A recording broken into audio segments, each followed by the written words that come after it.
নমস্কার, আমি অ্যাস্ট্রোলজার মনীষা শাস্ত্রী বলছি।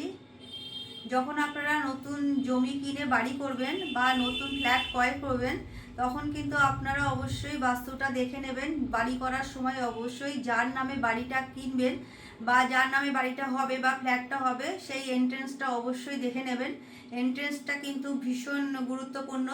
আমাদের মানে 32টা এন্ট্রেন্সের মধ্যে 9টা এন্ট্রেন্স যেমন শুভ হয়, এবার রাশি লগ্ন মিলিয়ে যার যেই জাতকের নামে বাড়ি বা ফ্ল্যাট হবে তার কোন দিক শুভ সেই দিক হিসাবেই কিন্তু এন্ট্রেন্সটা করবেন।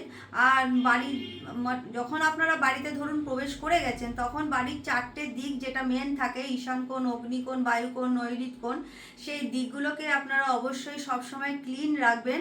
বাড়িটা সবসময় পরিষ্কার পরিচ্ছন্ন রাখার চেষ্টা করবেন। অবশ্যই উত্তর দিকে আপনারা কখনোই রান্নাঘর করবেন না বা উত্তর দিকে মুখ করে কখনোই রান্না করবেন না। আর আপনারা যে মশলাপাতিগুলো ইউজ করেন সেগুলো কিন্তু সবসময় দক্ষিণ দিকে রাখার চেষ্টা করবেন।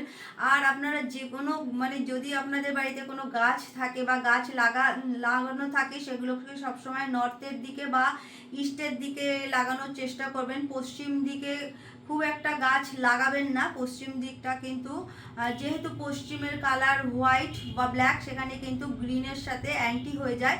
তাও সবসময় একটু মেনটেন করবেন। চারদিকে আমাদের কিন্তু রঙেরও একটা ব্যাপার থাকে।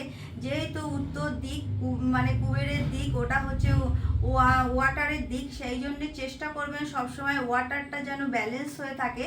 তারপরেও বাস্তুতে যখন আপনারা আপনাদের যেসব ফার্নিচার ইউজ করবেন, সেগুলো যেন বেশিরভাগ ক্ষেত্রেই কাঠের হয়, সেই দিকটা একটু লক্ষ্য রাখবেন। আপনারা যে খাটের শোন, সেটা যেন লোহার বা স্টিলের না হয়, তাহলে কিন্তু রাহু আর কেতুর প্রভাব প্রচণ্ড পরিমাণে বেড়ে যাবে। রাহুর প্রভাব যদি বেড়ে যায়, কারণ লোহার কাঠে শুলে কিন্তু রাহুর প্রভাব বেড়ে যায়, সেখানে দাঁড়িয়ে কিন্তু হঠাৎ করে আপনারা কোনো সমস্যায় পড়তে পারেন, দুর্ঘটনায় পড়তে পারেন, অসুস্থ হয়ে যেতে পারেন, তারপর নানান দিক থেকে লসেস হতে পারে।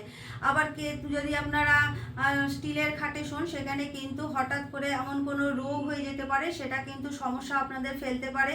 বা কোনো নিজের লোক, কাছের লোক এমনভাবে আপনাদের সাথে শত্রুতা করলো, আপনারা কিন্তু অনেক সমস্যায় পড়ে যেতে পারেন। অনেক সময় তো দেখা যায় নতুন বাড়িতে বা নতুন ফ্ল্যাটে যাওয়ার পরেই এই সমস্যাগুলো হয়, অর্থ জলের মতো বেরিয়ে যায়, কোনো না কোনো কারণে মান সম্মান হানি হতে পারে। তাই নতুন বাড়িতে বা নতুন ফ্ল্যাটে যখনই আপনারা প্রবেশ করবেন না কেন, অবশ্যই কিন্তু গৃহ প্রবেশ করবেন। আর নতুন বাড়ি করার সময় অবশ্যই ভিত পুজোটা সঠিকভাবে করে নেবেন। আর যেগুলো মেন দরকার বাড়িতে, সমস্ত ফার্নিচার হোক, কালার হোক, যে কোনো সব কিছুই একটু মেনটেন করে নিজের রাশি লগ্ন মিলিয়ে যার নামে হবে তার সেই হিসাবে যদি একটু ঠিক করে নেওয়া যায়, সেই বাড়িতে কিন্তু অবশ্যই বা সেই ফ্ল্যাটে কিন্তু অবশ্যই ভালো থাকা